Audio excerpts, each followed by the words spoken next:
Good evening all, and welcome. Before the video begins, I have two special requests.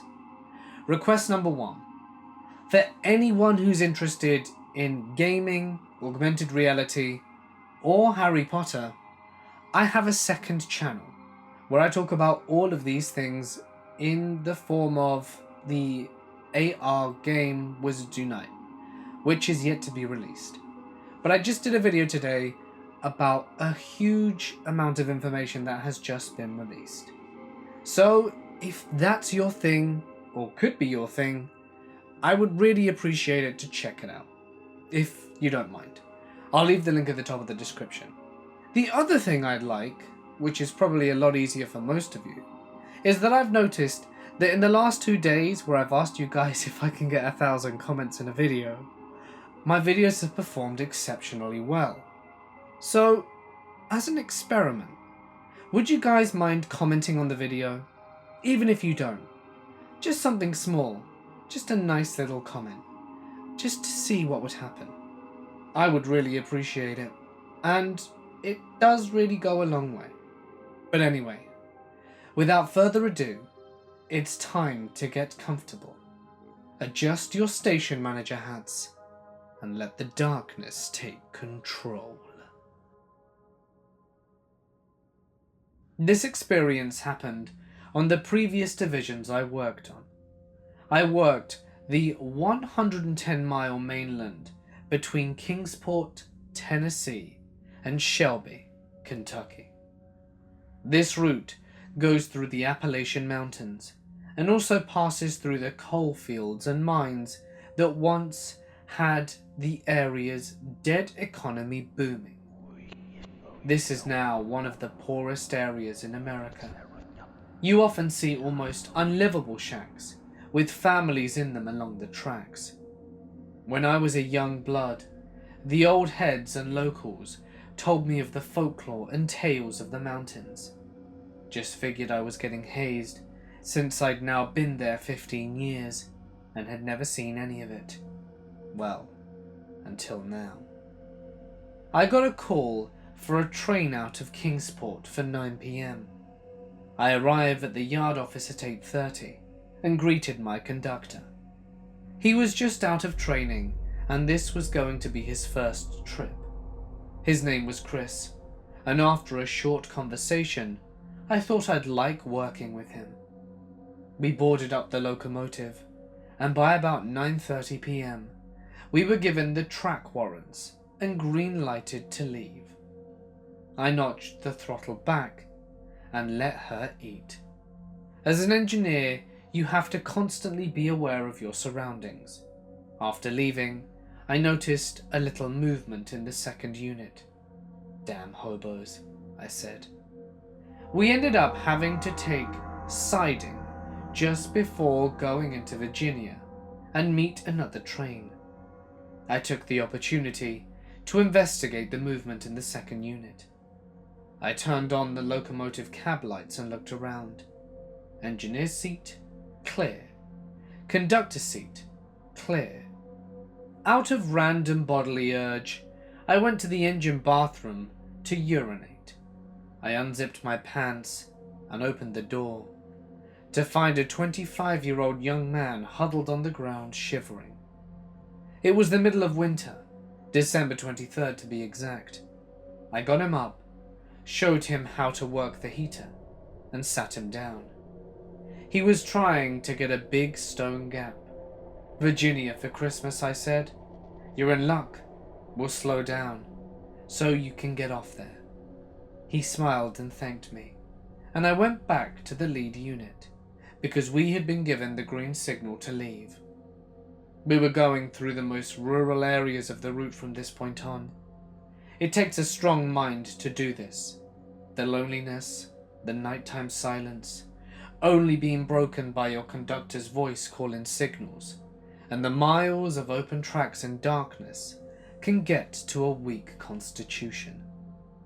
Around 3 a.m, we were approaching Natural Tunnel. All of it is about a 2-mile long cave the railroad built track through. A lot of Indians were killed on these hillsides as the railroads were built through here. As we went through the natural tunnel, our mid-train power locomotive lost radio contact in the cave with the lead engine. This put unnecessary stress on the couplers, causing the train to split in half. We put the train in emergency, and once we fully stopped, we determined the train needed to be walked. Normally the conductor would go alone, but Chris was scared, so I decided to walk with Chris, and we walked by the light of his lantern. Our train was 2 miles long, and we found the broken knuckle, or coupler, about halfway. We fixed the knuckle, and I had to leave Chris to return to the locomotive for the reverse/recoupling maneuver. I was about 3/4 of the way back to the lead unit before Chris radioed me, asking where I was. I told him and got no response, but proceeded on. I got on the engine and got ready to make the move, so I radioed Chris, letting him know that I was ready. After about 4 minutes without response, I repeated myself. After another 2 or 3 minutes, I figured the signal came and went in the cave. I radioed dispatch, telling them what was happening and to be on standby. I grabbed my flashlight and started making my way back towards Chris. Once I got in sight of his lantern, I called to him with a loud echo off the cave wall. All of a sudden, I saw Chris's body go flying from between the cars that had broken the couplers and hit the cave with a loud thud. He slid to the ground as my attention was drawn back to the area where he was launched from. Some thing was standing there. It must have been about 8 to 10 feet tall. Its head turned towards me, with the reddest glowing eyes I've ever seen. As soon as it made eye contact with me, it let out this low, gut-wrenching howl. As I turned to run, it jumped from between the cars and hit the ground with so much power, my legs came out from underneath me. I caught myself and hopped back up and ran towards the lead unit with everything I had. I heard it running behind me. Stomp, stomp, stomp. It continued to gain on me. The engine was in sight, so I gave every ounce I had and finally dived for the grab iron and steps. I scurried into the cab and locked the doors.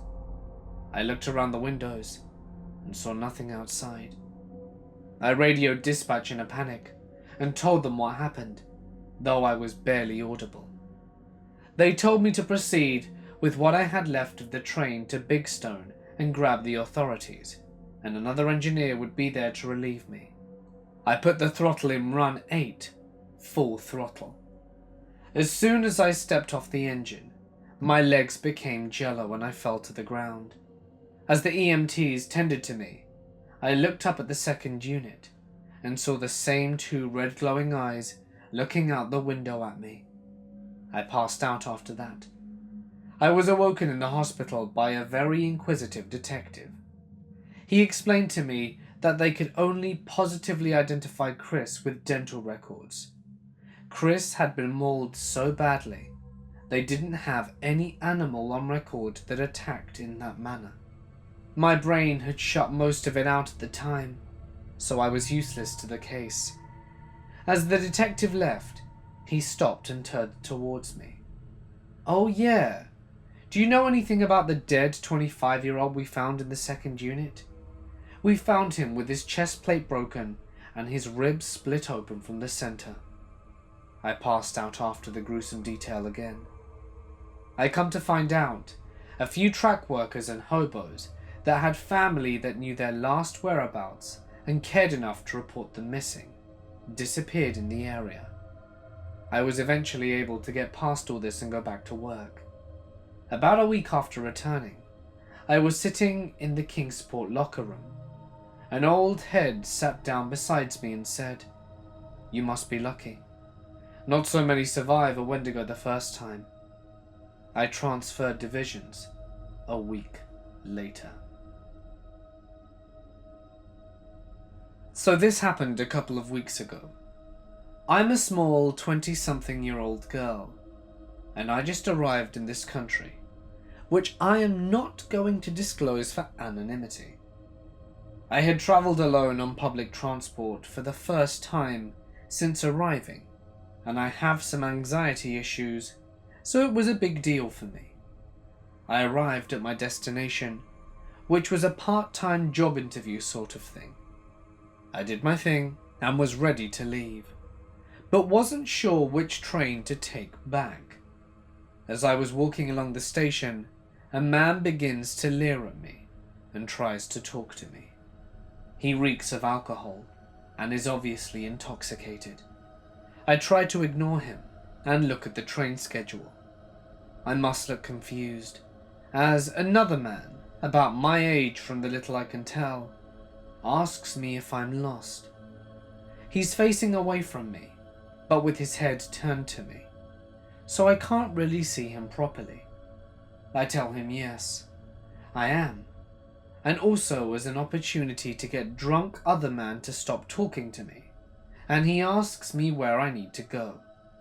I tell him the rough area where I need to go, and he still hasn't turned around.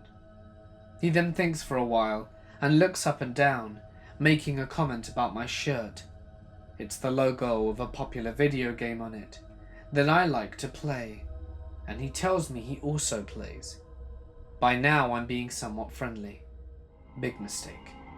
He turns around and I can see he's got really busted up hands.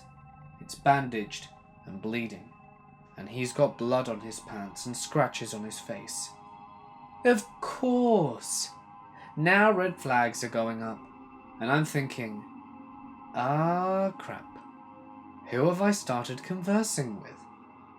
I ask him politely what happened to his hand, and he tells me not to worry, that it's a conversation for another time. He comes up to me and starts hugging me, telling me he's glad he met me, and that we have so much in common, because my bag also has the logo of another franchise I assume he's a fan of. He asks if I have Facebook, and I say yes, but that I don't use social media. Finally, really pressing the subject, he asked me what my username for the game was, and I, panicking because of the adrenaline, tell him the handle but not the correct numbers. The damn ass that I am forgets that it's my social media handle as well, for Twitter, Facebook, Instagram, everything. So by now, I'm feeling sufficiently creeped out, and I'm giving him short, curt answers to his questions. Where are you from? What do you do? He tells me that he was in the army, and that he can take care of problems, and that if I ever have a problem I should call him. What does that even mean? And that he's been beaten up in this city 14 times this year, and how he works for the police. At this point, I tell him I need to go, and he proceeds to follow me. I end up just catching the train I thought was the one for home, but while I'm waiting at the station he happened to notice my old self-harm scars from when I was a teenager. He grabs my arm so hard he's making it go red, and stares at the scars before letting go, and then grabs my head and pulling my hair while he crushes my head and shakes it, saying, "If you ever do this again, I'll kill you." I know what you're thinking. Maybe I should have screamed or run away, but the few other people at the station really didn't look helpful, and some looked drunk and dangerous. So I thought, either I can scream and he can pull out a knife and freak out or punch me in the face or something, as I did not know what this guy was capable of, or I can try and stay emotionless and calm, get on my station and try to get home, / the closest police station. He lets go and says, "A man would never do that. You'll never see a man with those." Then starts laughing this weird laugh and tells me, "You don't have to be scared of me." The train arrives, and I get on without a word, and he follows me on and sits next to me. I'm a big baby, so I'm too scared to tell him to leave me alone, but I am obviously not comfortable with the situation. He keeps hugging me and telling me we're going to be best friends and that he wants to see me tomorrow, and I have to promise him that I'm going to see him. I shake on it, genuinely afraid of what he'll say if I didn't disagree. He keeps making comments about how he could kill me, and about how he didn't mean to break the window, but that he was so angry. I assumed he was talking about his hand, but I didn't really want to know. Eventually I got to my stop and walked out. Of course he followed me. I turned to him and said, "I need to pick up a package now, so I have to go." And he looked at me as though he was going to protest, and started following me when I said, "I really have to go now, but we can play some games later, alright?" He then said, "I'm going to add you. When will you be on? You need to accept me as soon as you get home." To which I tried to smile and assured him that I would. This seemed to be the only way to get him to leave me alone, and he awkwardly hugged me again, and then I sort of pulled away and power walked away. When I got around the corner, I started to tear up and kept looking behind me, scared he was going to be following me. As I was walking home, my stomach churned when I saw I had gotten a friend request from him on Facebook. I hadn't told him my name. He must have. The second I left, Googled my game username and found my name somehow. I felt like such an idiot. When I got home, my mum insisted we go to the police to see whether or not this guy has any priors for stalking or violent behavior. The second I logged into Facebook, I blocked him and changed handles on every social media. He still knows my name, but he's blocked, and I just pray he doesn't try to contact me with another account. The police checked his name and told me he had a few priors for drugs, and I assume he must have been higher than a kite while talking to me for acting the way he was. They contacted him and warned him not to message me or come anywhere near me, and so far, I've heard nothing. I know it sounds ridiculous, but sometimes I have nightmares about him grabbing my head, and instead of just letting go, he drags me away into the surrounding forest, and then I wake up. It's sad, but I have such anxiety on public transport now, and if any man leers at me or tries to talk to me, I turn and walk the other way. I guess you can't be a friendly person in this world. Being in this career, you see many things the average 9-to-5 worker doesn't see. One night, just outside of a little town in southern Middle Tennessee called Tullahoma, we were traveling southbound doing about 60. Just to set the scene a little better, it was around 2:30 a.m. The rural area, along with nothing but the sound of your locomotive, can be somewhat eerie. As we came over a hill onto a bit of flat land, I could vaguely see the lights of a car racing to the upcoming road crossing. At 60 miles an hour, you're on something before you know it. I'm blowing my horn way more than the normal 2 longs and 1 short, and a long through a crossing. I gave all the warnings I could. The car didn't stop. They always told me not to make eye contact with the person you're about to hit. I've also been told, during moments of extreme emotional distress, you remember in great detail what you saw. The split second of fear in her eyes was traumatizing. She was the most beautiful, dark-haired, blue-eyed beauty in a black dress I'd ever seen. They say real beauty is on the inside, but I must disagree, because the brain matter on my locomotive plow looked no way near as good as the woman that once possessed it. I am a railroader. I've heard so many scary stories from different professions. I figured I should share my own. I'll start out by describing my area and the history for a little background. I am in the southeastern United States. We have a lot of Civil War battlegrounds and trackside graves. There's an area just south of Nashville called Chapel Hill, Tennessee. The story is at night, around midnight.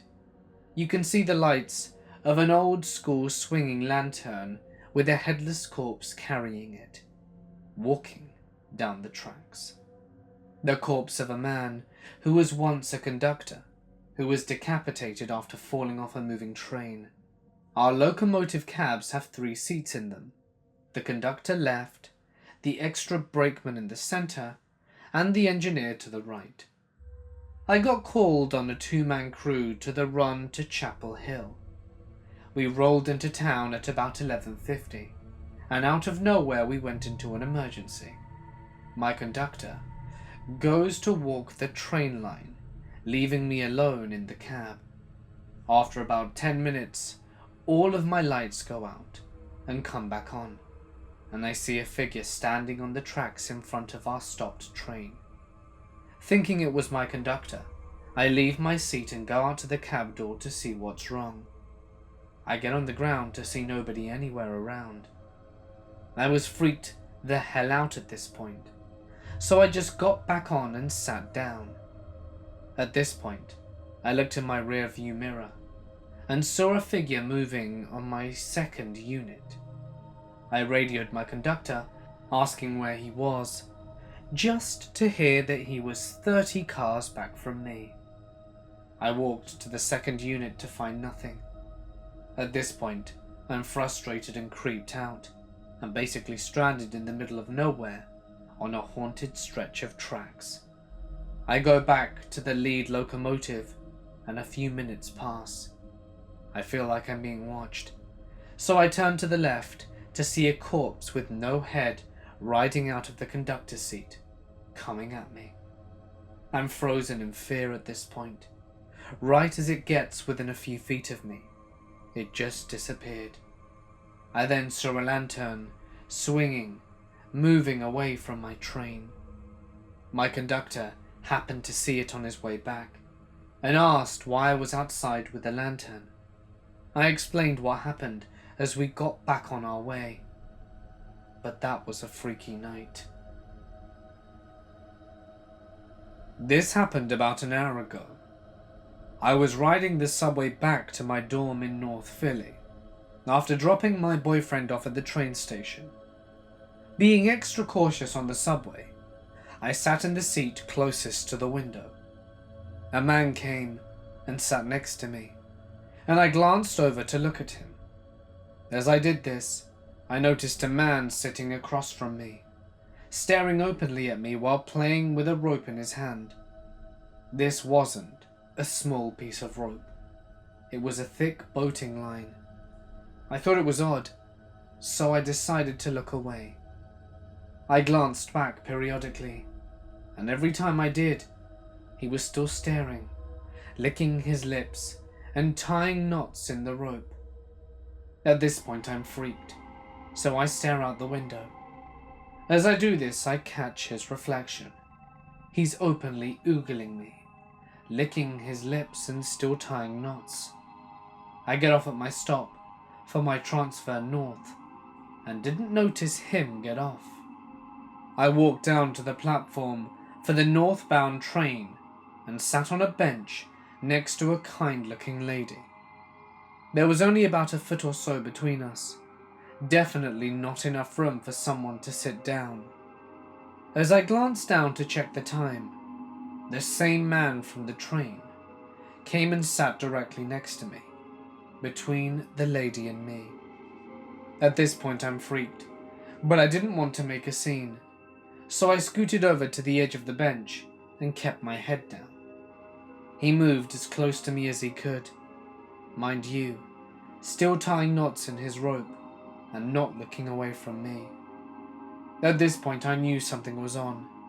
He was a very large man, 6'4", 250 pounds. So I decided to just get up and stand on the platform. He got up directly after me and stood half a step behind my back. I could feel his breath on my neck. I'm in a full-blown panic. There are people watching on the platform, but nobody was noticing what was happening. I decided the best thing I could do was walk up the steps and wait for the train next to the ticket booth. He didn't follow me, so I was relieved. When the train came, I walked down the steps and sat between two ladies. He sat directly across from me. He still had the rope in his hand, tying knots. The end of the rope was in his hands, while the rest was stuffed in his pockets. The train leaves the station, and he's back staring at me openly. He looked hungry, and not in the way that he wanted a meal. I have no words to describe the look in his eyes, other than terrifying. I've never seen that look before. I tried to call my mum, as a comfort while I waited for my stop to come up, but she didn't pick up. I kept my head down, occasionally glancing up to see him unchanged, just tying and untying the rope. At this point I'm thinking about escape plans. I knew I shouldn't get off at my stop, so he wouldn't know where I lived. When I get to the stop before mine in the busy area, I wait till the very last second to get off the train. The doors won't stop, even if you try to get them open. Right when I hear them start to close, I jump up and sprint out the doors, and I get off right as they close. I look back and saw him try to run off as well. I could see him pressed against the doors, looking at me in the eyes. I've never been more scared in my life. He was significantly bigger than me. I'm 5'5" and 160 pounds, and the look in his eyes was unmistakably predatory. I got up onto the streets, and I asked another girl walking if she would walk with me to my dorm, because I was so scared. I keep thinking about the what ifs. What if I'd gotten off with everyone else? Would he have followed me? Why did he have the rope? Was he going to kill me? I'm just glad I got off in time, because I know with certainty that he wanted to hurt me. I've never seen that look in someone's eyes before, and have never seen it since, nor wanted to. If I hadn't been careful, I know he would have tried to hurt me or worse. I just worry that he might try and do this again. So this week, I headed up to London for a few days. I caught the train, and the journey takes a while, so I booked a table seat so that I could get some work done. I put on my headphones and got out my laptop. At the start of the journey, I have all 4 seats to myself. At the next stop, an older man of about 60-ish gets on, with a massive bacon baguette. This is important later, and sits opposite me. The train was less than half full, with lots of empty tables as it was off-peak, but the guy decided to sit opposite me. Okay, a bit odd, but I didn't think much of it. A few minutes later, the guy starts trying to make conversation with me. I take my headphones off, and he says, "Will it offend you if I eat the bacon sandwich in front of you?" I'm slightly confused, but then realize that my laptop is covered in a vegan sticker, one of which being my business. Nothing too graphic. More love them, don't eat them, adopt, don't shop, and things like that. I respond with, "No, go ahead," and put my headphones on. He tries to talk to me a few times, but I quickly shut it down politely as I'm wanting to get my work done. He was asking where I was going, who I was meeting, and this was setting alarm bells off. I told him a different location to where I was heading, and I was getting bad vibes by this point. I get off the train and power walk to the tube, losing him, but still looking over my shoulder, slightly freaked out by this taking the slightly longer route to where I was going. I forget it by the end of the day, and that evening I check my phone, and I have a friend request on Facebook, as mine is on super lockdown, and a few messages from what looks like this guy. I'm like, what the hell? How did he find me? And why is he adding me? I blocked and deleted him. Now I hear you say this is the end of the story. But no! I get home 2 days later and start telling my husband about creepy train guy. And he is also like, what the hell? The guy also tried adding him and messaging him. So how did this guy find me? I never gave him my name. My business is not linked to my Facebook. And how could he have known which one was mine when I have around 10 stickers on there? I was going through an old diary of mine and found an entry I made 10 years ago to the day in which I'd written about the time I got thoroughly creeped out at the train station. So, on this creepy anniversary, let me recount the tale for you. First, a bit about myself. I'm a woman and had recently turned 18 when this story took place, though I looked a fair bit younger. People frequently assumed I was 16, partly because of my baby-faced genetics, but also because I had stupid low self-esteem at the time, and I looked like a high school sophomore who didn't know how to dress themselves. I was tall and fat, and not into makeup, and my idea of doing my hair was pulling an unbrushed mass into a ponytail. Fashion was t-shirts with pop culture references on it, and jeans I hadn't washed in a month. I was hardly the prized pig at a fair. This dunking on myself will become relevant later, I promise. Anyway, I was coming home from uni, and I needed to switch trains at South Yarra station. My next train wasn't due to arrive for another 15 minutes, so I was hanging around the station cafe, wondering if I really needed a potato cake. I was deep in thought about this when I felt someone sidle up right next to me.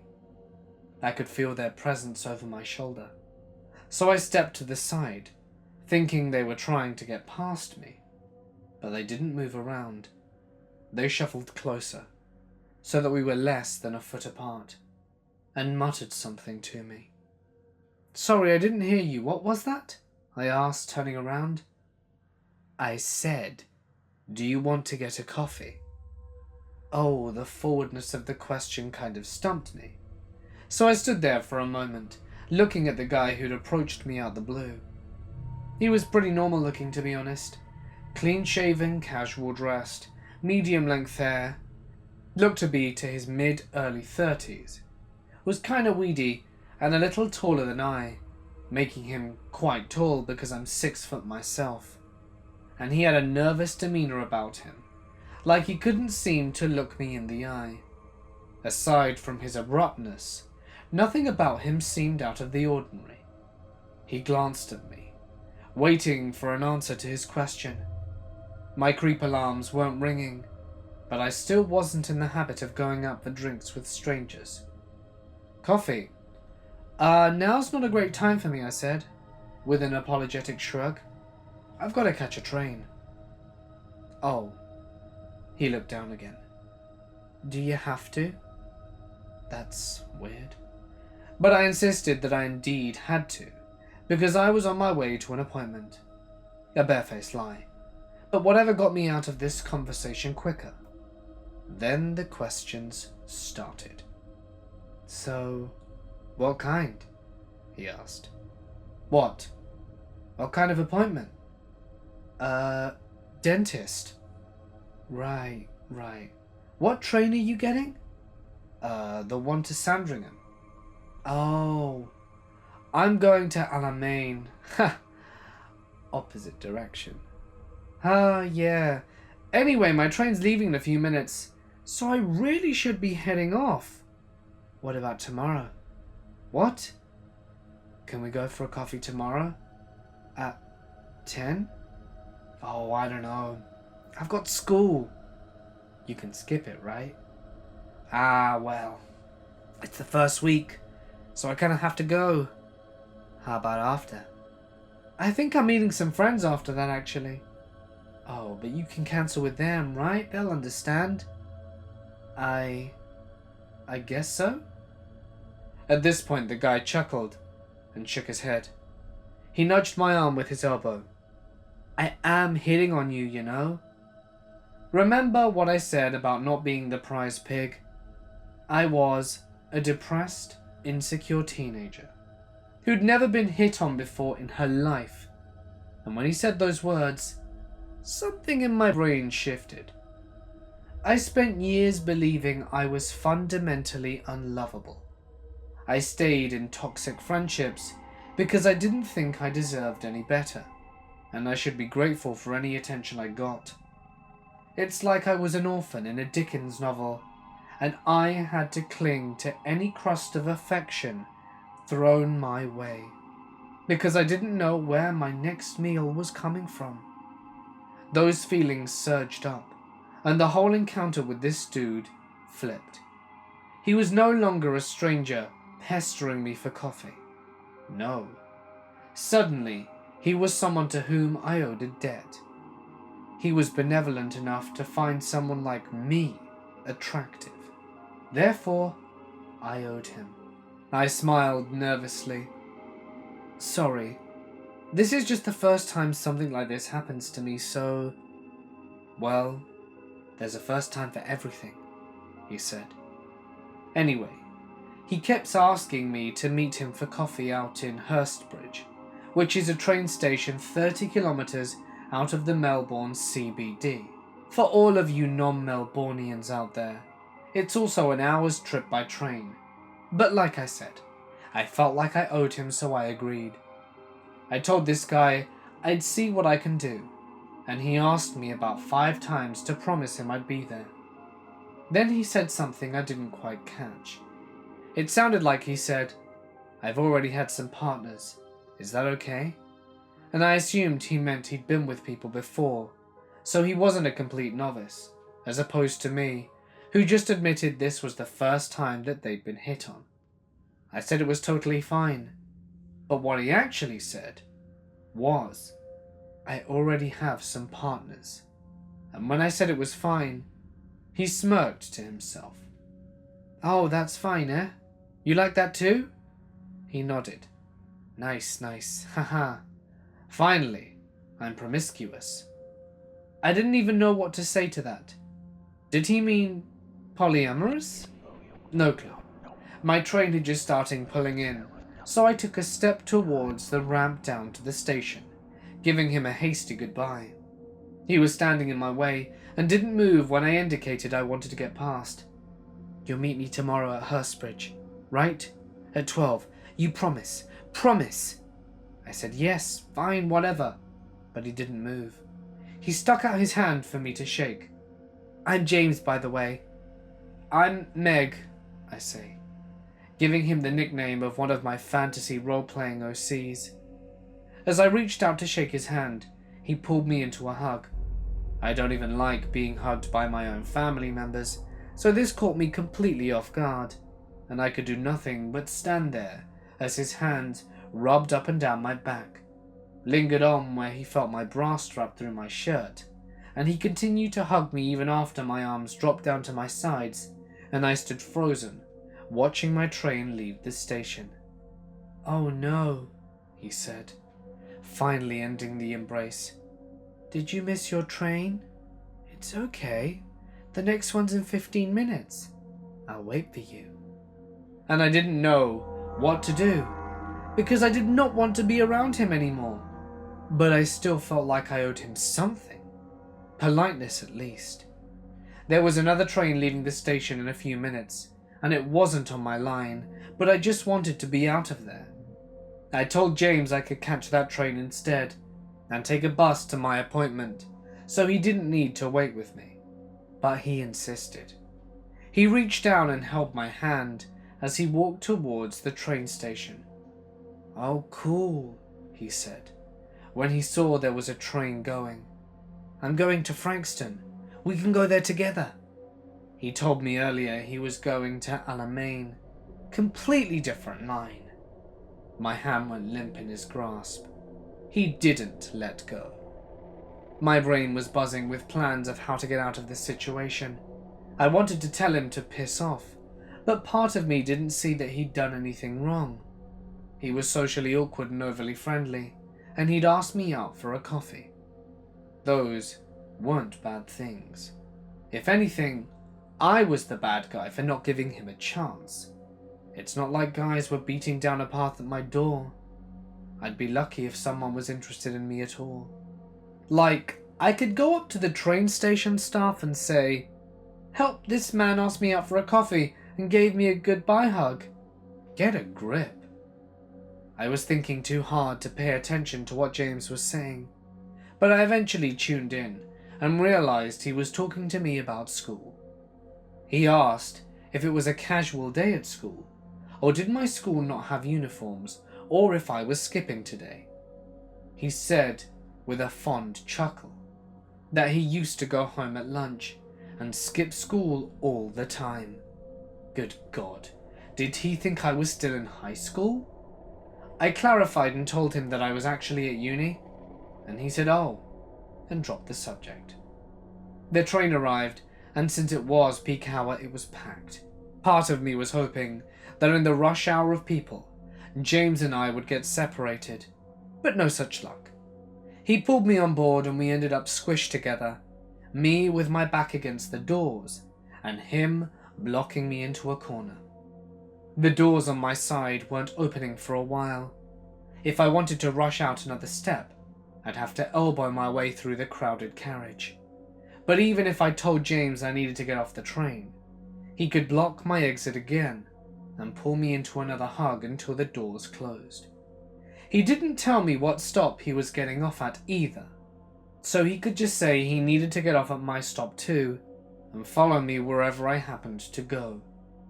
James essentially had me trapped. At this point, I was barely paying attention to anything he was saying. I was too busy focusing on potential escape plans. So far, the best idea I had was to spontaneously throw up on him and make my escape in the disgusted confusion. But unfortunately, I was blessed with an iron stomach and hadn't vomited in 11 years, so maybe not the best idea. I thought about faking a phone call, but he was close enough to see my phone screen and know no one was on the line. In retrospect, I could have pretended to text or something, but hindsight, you know? James leaned in a little closer and patted me on the arm. "You excited about tomorrow? Our date? Coffee? You promised, right?" "Right. You did promise," he said, and looked me in the eyes. He hadn't done much of that through our entire conversation, so it startled me. "You promised." I nodded, unsure of what else to do. "I've been hurt before, you know," he said, looking back down at the ground. "It's not nice." He sounded so woebegone that I felt bad for being so creeped out by him. Maybe he was just really socially awkward and had a hard time getting dates. Maybe this was him trying his best. As a fellow socially awkward person, surely I could understand the struggles. Surely I could give him a chance. James glanced up and down at me. "So, what are you going to wear to our coffee date?" "Ha! How will I recognize you?" I shrugged. "I'll probably wear this, I guess." It was quite hot that day, and I was wearing lace-up sandals I'd borrowed from my mum. Might class it up with some socks, shoes, maybe a hat. Hey, you know what I like? I like those really long socks. You know what I mean? Oh, like thigh highs. I think I have a pair of those. Yeah, I like thigh highs. I have a fetish for them. Yeah, he's just real awkward. You gotta be polite and give him a chance. James nodded to himself. The thigh highs and those, uniforms with the short skirts. I like those. Mm-hmm. He's just trying his best. Benefit of the doubt and all. I owe him that much. Hey, James said, chuckling and leaning in closer. I've told you two of my fetishes. You tell me two of yours. I looked at him, like he just asked me to hand over two of my teeth. I stammered, something like, oh, well, I don't know about that. But he chided me and gently bumped me on the shoulder. Come on, he wielded. It's fine. I won't judge, even if it's nasty. I've only told you two of my tamer ones. I can get really kinky, you know. Do you want me to guess what yours are? I think I said something about how he can't guess because I don't have any, and he must have picked up on the curtness of my tone, because he started hushing and reassuring me that it was fine. He's done a lot of that stuff before, and that a lot of girls don't think they're into it at first, but if it's done right, then they change their minds. I said, I bet, and I resumed looking out the window. The train whistled as we pulled into a station. The next stop, I knew it faced my side of the carriage, so the doors would open and I'd have an out. I didn't want James to think I was mad at him or wanted to leave in case he tried to stop me. So when he started making small talk again, I participated with earnest. He didn't talk about fetishes, but he did keep touching me, brushing my arm, patting the back of my hand, resting his hand on my hip, and didn't seem to care that I didn't reciprocate his and touch, and in some cases visibly pulled away. We arrived at the next stop, and the doors opened behind me. The carriage was less crowded than it had been when we first got on, and a few more people filled out. I stretched and moved into the newfound space, and James leaned back a fraction to avoid getting hit in the face with my arm. I told him to back up a smidge because I needed to tighten the laces of my sandals. He obliged, and I bent over, turning to the right a little so that I was parallel to the door. I tugged aimlessly at the string, waiting until the doors started beeping so that they were about to close, and then I lunged out. My hip banged against the door just as it slid shut, so I kind of staggered and stumbled out the carriage, but I was out before James registered what happened. I turned and watched him approach the closed doors, repeatedly pressing the button to open them. In retrospect, I shouldn't have stopped, because I had no plan of what to do next if the doors opened and let him out. Fortunately, he'd waited just a second too long, because the train had already started to move. We locked eyes. He stared at me, his face cold and expressionless as the train pulled away. I wanted to get on a train going back the other way I'd just come, but it wasn't coming for another 10 minutes, which would be more than enough time for James to get off at the next stop and board the same train coming back this way. I could walk around the block a few times and wait for a few trains to go past, but what if he came back here and started looking for me? Or, if I did manage to avoid him at this station, who's to say he wouldn't try and find me in South Yarra, where we'd first met? Fortunately, there was a tram line close by, so I decided to screw that bullshit train and get out of Dodge on the light rail. As it turned out, that tram ended up going past a stop on the train line I wanted to go out on in the first place, so I was able to make it home without too much hassle, albeit an hour later. For the longest time, I thought I was overreacting, and that he was just an awkward guy with an odd approach to picking up women. It was my fault if it got as far as it did, because I was only giving him soft nose, like making excuses to leave, and pulling away from his touch. I was equally in the wrong because my no wasn't explicit, even though my brain was screaming at me to be polite, and that I owed him niceness for daring to take an interest in me.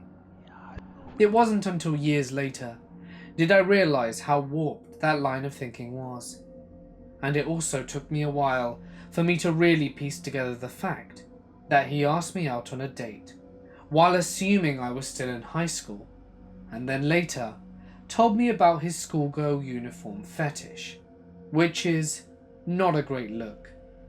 And also, regardless if I was 18 or 28, he still prevented me from catching my train in the first place. He pulled me into a hug without asking, and continued to hug me even when I stopped reciprocating, and only let go when he heard the train leave. He knew I needed to go, and he wouldn't let me. That's hella messed up. I never did see James again, but I was paranoid about swapping trains at South Yarra Station for the longest time, and I still haven't been to Hertzbridge. I get a lot of creepers. Being a blonde-haired, fair-skinned, blue-eyed foreigner living in Japan makes me stick out, and I'm often approached by Japanese men, hoping to talk me up and get my contact information. Sometimes, though, the most annoying thing can be being approached by other foreigners that assume that just because we are both foreigners, we should automatically become friends. This happens a lot. Sometimes it's something slightly creepy, like the girl who stared at me non-stop as we were both waiting for our numbers to be called at the immigration office. I pretended I didn't notice and kept my nose in a book. Other times, it's worse. A few weeks ago, I had to go into Tokyo for work. After a long day, I boarded the train and listened to music to unwind, and finally got off at the train in my town. Feet aching from my nice work shoes, and trying not to get a run in my stockings, I carefully made my way through the crowds to the stairs and started my descent. As I turned the corner to start the 20-minute walk home, a tall, dark-skinned man of maybe 185 centimeters tall started crossing the street towards me. When he saw me, his face lit up, and a large smile crept across his face. Based off the look on his face, I assumed he knew me, or that we had met and I simply didn't remember him. As he got closer, he stepped in front of my path and stopped, staring at me expectantly. I pulled off my headphones and looked at him. "Are you new here?" he asked. "Okay, so I didn't know him." No," I replied. I definitely wasn't new. I had lived in this town for over 3 years now. "Really? I come here every day and I've never seen this face." It was the way he said it, like I was some sort of collectible trading card that he hadn't gotten his hands on yet. My hair stood on end. "Where do you work?" he pressed. He had a thick accent, but I couldn't tell you if it was Jamaican or Nigerian. "I'm not comfortable telling a stranger where I work," I told him bluntly. After being asked this question so many times, I've learnt how to not answer. "I'm not a stranger," he said. "I'm Max." I kind of just stared at him for a moment, then went to leave, but he blocked my path. I'm not a very small woman. I stand at 167, but he was still towering over me and was bigger muscle-wise. "Do you live in the area?" If I wasn't comfortable telling him where I worked, why did he think I'd be comfortable telling him where I lived? The fact that he was keeping me there and pressing me for information obviously had alarm bells going off in my head. My heart was pounding so hard that I could hear it in my ears. I live with my husband, I told him. I didn't tell him where, just that I lived with my husband. My logic at the time was that maybe he would leave me alone if he knew I was married. It seemed to work at first. "Oh," he said, looking slightly crestfallen. "Do you have kids?" "No." "Why?" "Seriously, who asks why someone doesn't have kids?" "We don't want them," I said, going to leave again. He stepped in front of me again. "Oh, I see. You mean you don't want kids with him, right?" My anger flared over my panic. Who does he think he is? Excuse me, no, not right. And if I don't want kids, then I certainly don't have to justify my reasoning to a stranger. But I told you, I'm no stranger. I'm Max. I glared at him, saying nothing for a moment, before I slammed him aside with all my strength and moved on.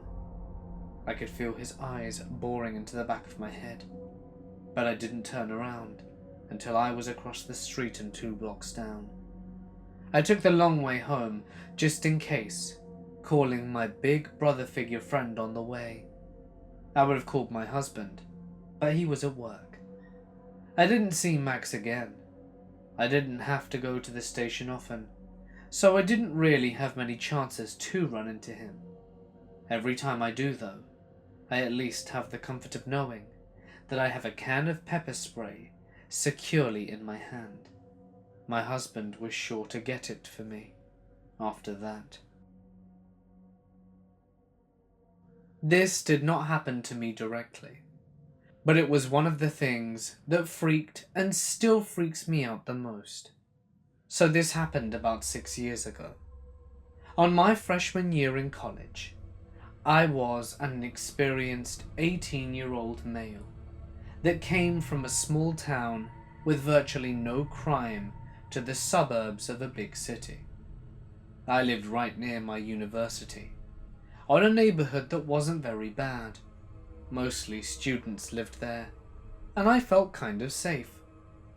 About 2 miles away, there was quite a dangerous neighborhood, filled with crime and drugs. I even heard a story about a student being kidnapped and held hostage while I was there. I had gone to spend the weekend at my hometown, so I got the bus, and it was about 7 p.m. Since it was around November, it was already very dark out. I always took the train from the bus stop to the university station, and then took a 15-minute walk to my house through the campus, where I felt safe because of campus security. Sometimes I would take the bus with 1 or 2 hometown friends that went to the same university as me. But this particular weekend, I was alone. So I got on the train. I saw another freshman that was taking a class with me. I didn't know him very well, but we had talked a couple of times while on the class we were taking together. I greeted him, and since he was focused on his phone, I didn't want to disturb him, so I sat a couple of seats away. This is an important detail. This guy was carrying a rectangular shoulder computer case, which really screams, "There's a computer here." Since it was 7 p.m, there was still a decent amount of people on the train. However, university is the terminal station, so almost only students go there. When we were 2 stations before, there were about 10 people spread all over the 5 to 6 carriages. This all happened very quickly. The doors open and nobody left that station. Suddenly, 2 huge guys burst in and grabbed my class buddy. He was focused on his phone right next to the door. I was only a couple of seats from him. Another guy that was inside the train grabbed him as well.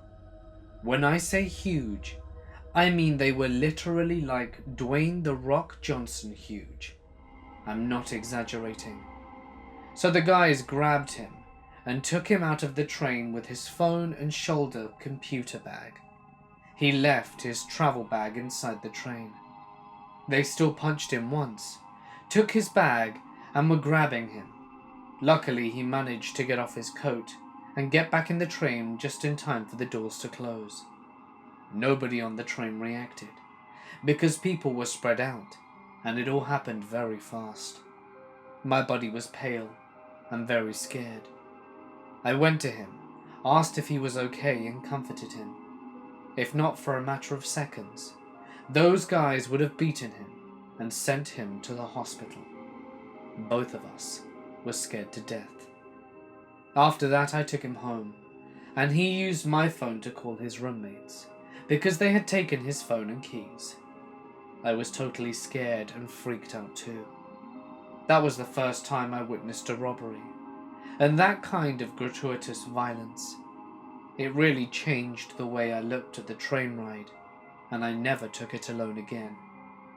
When I was alone, I took a taxi home, not taking any chances. So huge guys that robbed my buddy, let's not meet again. I am a 22-year-old female living in Australia. I live down the road from my local train station. For the last 5 years, the train master guy, who looks to be in his 50s, has been obsessed with me. When I was 18, I started my undergraduate degree, which meant getting the train to go into the city most days in the week. In Australia, it's quite normal to not live on campus.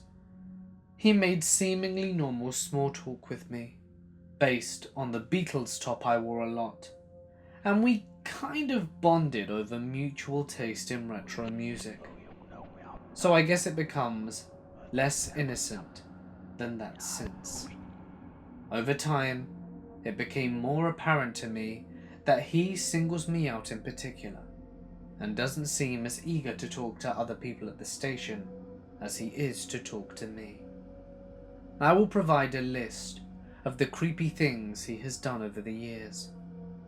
When I was 19, I had some uni assignment that involved writing a news article on an event in our local area, and I interviewed him on the Sydney train system. As stupid as this was of me, I gave him my phone number, and he called me up singing a song that has my name in it. Weirdo move.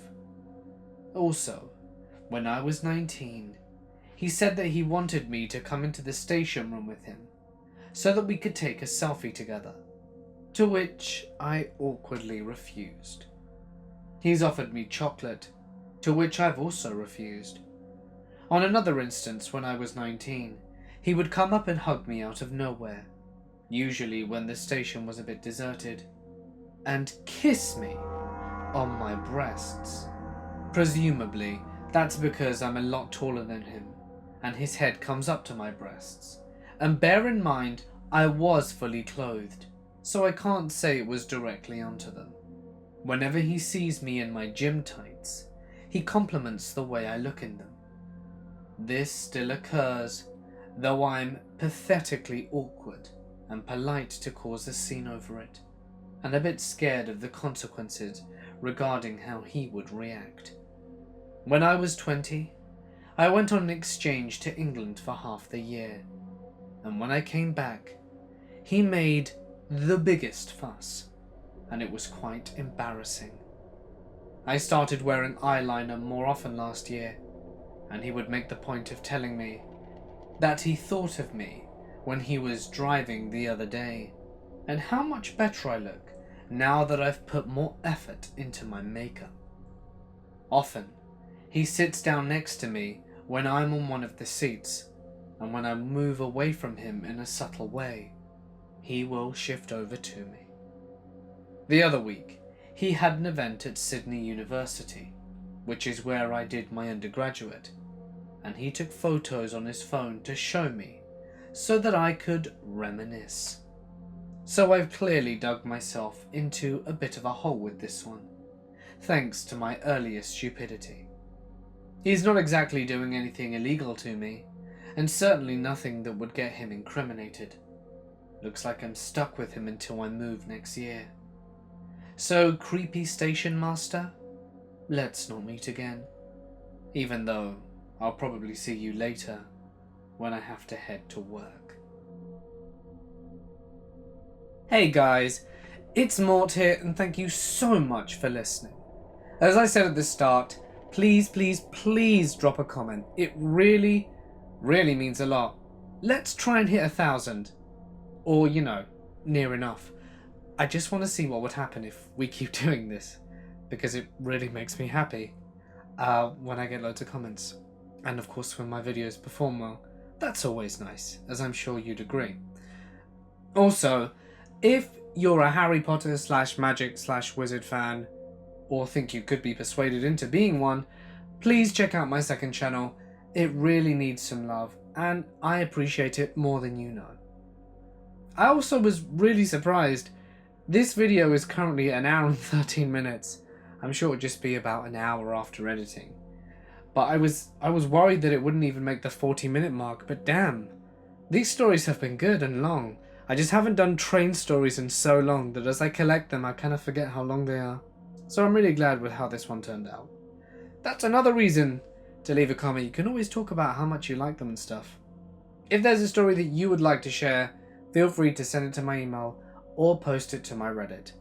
And if you're new here and, haven't subscribed already, that'd be something pretty cool you could do. I do post new videos every night, so if you like listening to videos every night, pressing the bell icon is definitely the thing you want to be doing. But anyway, for now guys, I'm gonna sign off. Stay awesome. I'll hopefully see you on my second channel, and I'll see you in the next one.